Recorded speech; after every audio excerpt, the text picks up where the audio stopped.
formal nang na-turnover ni Vice President Sara Duterte ang Department of Education kay bagong Secretary Senator Sonny Angara.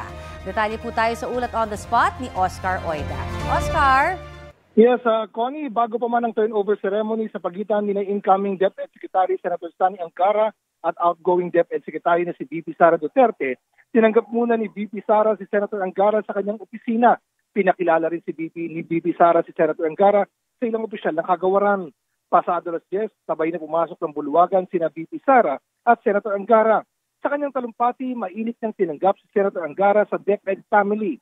Hinimok din niya ang mga tauhan ng DepEd na ibigay kay Senator Angara ang kaparehas sa pagtanggap at pagmamahal na ibinigay sa kanya ng maluklok sa pwesto. Ang tanging pangarap daw ni VP Sara ay maitaas ang kalidad ng edukasyon sa Pilipinas. Sa ikli ng panahon, may mga hakbang daw siyang di natapos at umaasa raw siyang ipagpapatuloy ito ng papalit sa kanya. Kasunod nito, ginanap na ang formal na turnover ceremony kung saan ipinasa ni VP Sara kay Senator Angara ang DepEd flag, official seal at transition report. Buong pakumbaba naman umanong tinanggap ni Senator Angara ang hamon na pamunuan ang kagawaran. Sabay hilimok ang mga tauhan ng kagawaran na tulungan siyang maipagpatuloy ang mga nasimulan na ni VP Sara. Samantala ko sa mga sandaling ito ay nagaganap ang tree planting sa pagitan ni Senator Angara at VP Sara sa DepEd ground. Connie? Maraming salamat, Oscar Oida.